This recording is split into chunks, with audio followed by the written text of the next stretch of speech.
ગીર સોમનાથ જિલ્લામાં એક અજીબોગરીબ બનાવ બનવા પામ્યો હતો।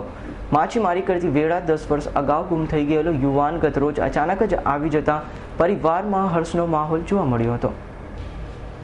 કહેવાય છે કે રામ રાખે તેને કોણ ચાખે, આવું જ કંઈક બન્યું છે ગીર સોમનાથ જિલ્લાના કોડીનારના માલાશ્રમ ગામે। જી હા, વર્ષ 2006માં પોરબંદરની દેવગંગા બોટમાં માછીમારી કરવા ગયેલા માલશ્રમ ગામનો દિનેશ બેગામ મોરાસિયા નામનો યુવક મધદરિયે ગુમ થયા હોવાનું અન્ય ખલાસીઓએ પરિવારજનોને જણાવતા મોરાસિયા પરિવાર ભાંગી પડ્યો હતો। તેમજ પોરબંદર પોલીસમાં દિનેશ મોરાસિયા ગુમ થયાની ફરિયાદ પણ નોંધાવી હતી। 1 વર્ષ સુધી મોરાસિયા પરિવારે તેમના લાડક વાયાની શોધખોળ હાથ ધરી હતી। જોકે અંતે તેમના પુત્રને મૃત માની દાંડો સહિતની વિધિ કરી તેમનો ફોટા પર માલા પહેરવાની પાલખીમાં મૂકી દીધો હતો। 10 વર્ષ પહેલા એ બોટમાં ગયો હતો એટલે અમને કાંઈ ગુમ છો એટલે અમને ગોતણ બહુ કરી પણ અમને ક્યાંય મળ્યો નહીં। એટલે પછી પાછા 10 વર્ષ પછી આ ભાઈ પર વાવડ્યા હિમાસી, પછી અમે ત્યાં ગયા તો એને અમને પૂછ્યું તો કે હા મારી મા બાપ છે। પછી બધા અમને ઓળખ્યા એટલે અમે ઘેરીને લાવ્યા। 10 વર્ષ પછી પેલા ભાઈનું આવું થયું પછી તમે શું અહીંયા વિધિ કરી હતી? વિધિ તો અમને તો એનું બધું કરી નાખ્યું હતું। હા, કારિયાવાળી કોઈ એનો દાડો દહી એનો પૂતળો કરીને બાળ્યું।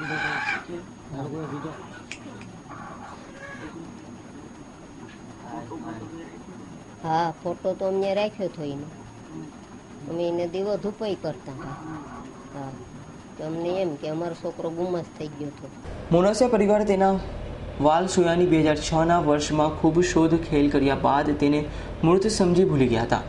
જોકે કુદરતની મહેરબાનીથી ગીર સોમનાથ સીમાસી ગામે દિનેશ ભટકતો આવતા પરિવારજનોને જાણ થાય, જેના કારણે પરિવાર સીમાસી જતા પરિવાર સાથે દિનેશનું મિલન થયું અને પરિવારના તમામ સભ્યોને ઓળખી કાઢતા મોરાસિયા પરિવારમાં હર્ષ છવાયો છે।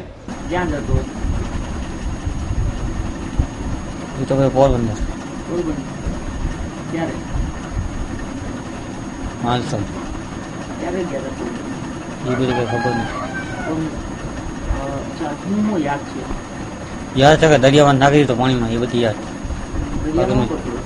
મચ્છીમાં હતો। મચ્છીમાં પછી પછી કઈ ખબર નથી। કેટલા જણા હતા? 9 જણા। 9 જણા। પછી ત્યાં શું કરતા હતા? એ બધા દારૂ પી ગયેલા હતા, દારૂ પીને મને મારી નાખી। પછી શું થયું? પછીની ખબર નથી। અહીંયા ઘરે કેમ કરતા હતા? પછી મગર વિચારો કોળીનાર બાજુ છે અમારું કામ, એટલે પછી એટલે તમે દરિયામાંથી ક્યાં નીકળ્યા હતા? એ જ ખબર નહીં। ખબર નથી। અચ્છા, હમણાં તાજા કેટલા દિવસનું યાદ છે? મહિનો દિવસ એનું યાદ છે? મહિનો દિવસ કેવું કરતા? બધા ઘર જ ગોતતો, બધા ગામડા ફરી। જોકે 10 વર્ષ બાદ આવેલા દિનેશ મોરાસિયાને પોતાનું ભૂતકાળનું કશું જ યાદ ન હોવાનું જણાવી રહ્યો છે। દિનેશના કહેવા મુજબ 10 વર્ષ પહેલાં તે પોરબંદર માછીમારી કરવા ગયો હતો, જ્યાં બોટમાં રહેલા અન્ય 9 ખલાસીઓ તેમને સમુદ્રમાં ફેંકી દીધો હતો। જોકે 10 વર્ષ તે ક્યાં અને કેવી રીતે રહ્યો તેની કોઈ જાણ સુદ્ધા નથી। બીજી તરફ દિનેશના પિતા બોધાભાઈ મોરાસિયાએ પોરબંદરની દેવગંગા બોટ માલિક અને ખલાસી પર આક્ષેપ કર્યો છે કે તેઓએ દારૂની હેરાફેરી માટે મારા પુત્રને દરિયામાં ફેંકી દીધો હતો, જેના કારણે અમે 10 વર્ષથી યાતનામય જીવન પસારી રહ્યા છે। 10 વર્ષ પહેલાં બોધાભાઈએ પોરબંદર પોલીસ અને ગૃહ મંત્રાલયમાં તપાસની માંગ કરી હતી। તેના ઉપર પેપરના કટિંગ પણ મળી આવ્યા છે। 10 વર્ષ પહેલા મારા દીકરો બોટમાં જ હતો અને એ ખલાસીઓએ મારીને નાખી દીધો। તીદાડે પણ મેં કહ્યું હતું કે મારો દીકરો જીવીએ ને તો આવીએ, 20 વેરે પણ મારો દીકરો આવીએ, બાકી મારીને નહીં આવે। મારીને દરિયામાં ફેંકી દીધો ભાઈ, 12 બોયા નાખી।